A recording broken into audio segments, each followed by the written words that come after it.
George Bryce, our foundation father, who arrived in Australia in 1832 on the Clyde, was from Liverpool, and his wife Jane McCracken, who he married in Crowlands in the Wimmera, was from Antrim in Northern Ireland. George Bryce was transported to Australia as a convict with a sentence of 7.5 years. He was given a ticket of leave and, I understand, spent 3 years in Tasmania and 1 year in Sydney, and eventually went on to the Crowlands area. His father was a cabinet maker, and so was he. He stole a few tools, and if anyone knows English history in the 1830s, they would know that many people were destitute and struggled to survive. The established elite and wealthy had imposed harsh, draconian laws and penalties. Thank God George tried to support his family by pinching a few tools. And thank God he was transported to Australia, because if these things didn't happen, none of us in the Bryce family would be here today. George and Jane had 6 children, one of whom was George, who we'll call George II. He married Mary Jane Buckingham from nearby Elmhurst. They had 8 children, one of whom was David, who we believe was a twin. David Bryce married Maria Wild, whose parents were James Wild and Mary Jane Rowe. David and Maria had 13 children. They are the immediate grandparents, or depending on your age and generation, your great-grandparents, your great-great-parents, or your great-great-grandparents of this family reunion, and the reason why we are all here today. To understand our cultural background, let me say that we are both Celtic and Anglo-Saxon. For instance, George Bryce was from Liverpool, England. Jane McCracken was from Antrim in Northern Ireland. The Buckinghams were from Cornwall. The Wilds were from Rochdale, Lancashire in England, and the Rowes were from St Enadere in Cornwall. Our family's first arrival and sea voyages include, for instance, George Bryce sailed from Liverpool and arrived on the Clyde in 1832 at Sydney. Jane McCracken, we don't know the history of the sea voyage. Mary Jane Buckingham's parents sailed from Plymouth and on the St Sir Edward Parry in 1842 at Geelong.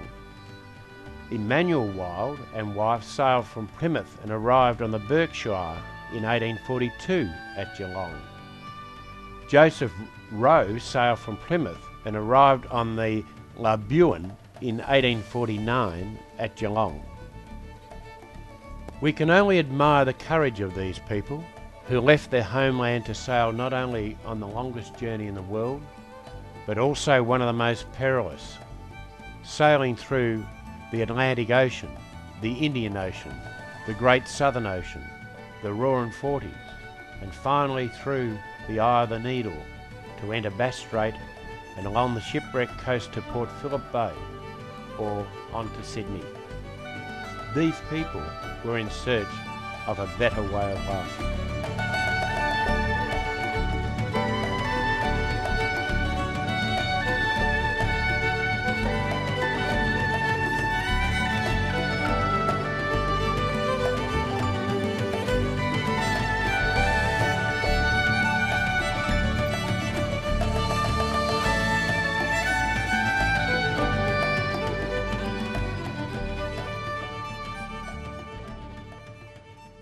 George Bryce settled in the Crowlands district, possibly attracted by gold discovery nearby at Glenue and Malakoff Reefs. He selected land and established a small farm, building a log cabin and damming a nearby creek site with clay to ensure a water supply for his new family. Remnants of the cottage and Bryce's dam still exist today. This farm has subsequently become part of a larger property held by the Williams family over the generations and was recently acquired by Graham McConaughey in 1999. David Bryce moved to Warwick-Nabil after spending a short time in Western Australia. He became an assistant farmer, woodcutter and owned a small farm and some property in the district. Here he married Maria Wild, whose parents were James Wild, a farmer from Banjarang, and her mother was Mary Jane Rowe, whose family were flour millers in Warwick-Nabil. As most of us know here today, David and Maria Bryce had 13 children, and it is from these two people that today there are now 298 descendants. Of those, 28 have passed on.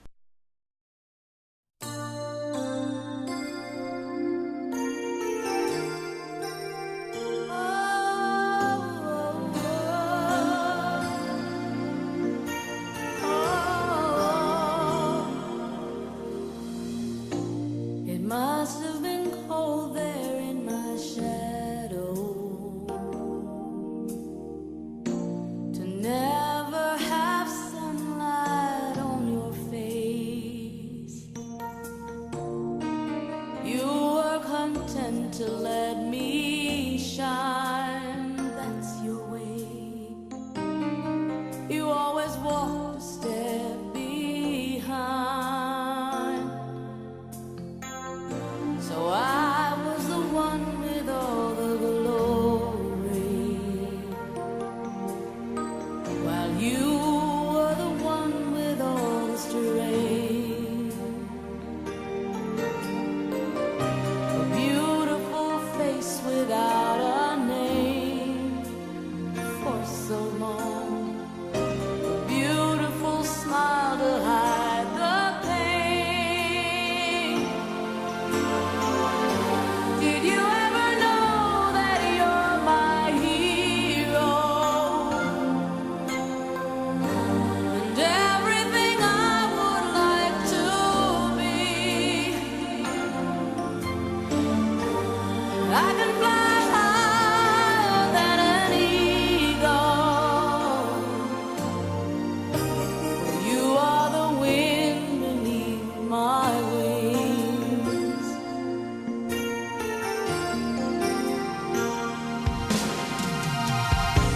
It might have appeared to go unnoticed, but I've got it all here in my heart.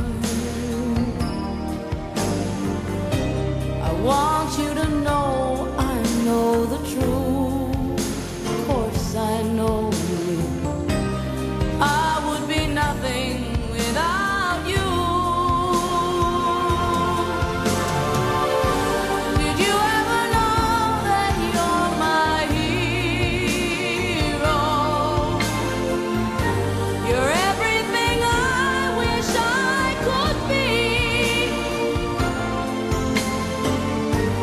I could fly higher than an eagle.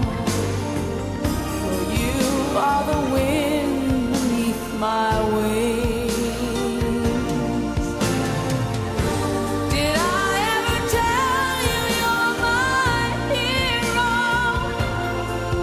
You're everything, everything I wish I could be. Oh, and I can fly higher than an eagle. Bryce family reunions, which were our annual Christmas celebration, date back over 70 to 80 years and were held every year at Mum Bryce's, which is David and Maria Bryce's family home in Anderson Street, Warwick-Nabil.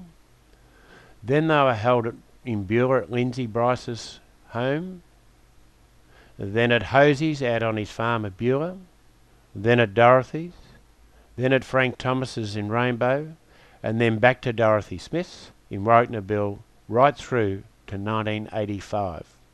In 1986, at our annual reunion and Christmas celebration, it was decided to have Christmas this time at the Warwick-Nabil Racecourse because our family had grown so big. It was also agreed that because of the increasing numbers of this family and the need for other family members and their spouses to attend their own Christmases elsewhere to not have these reunions so frequently.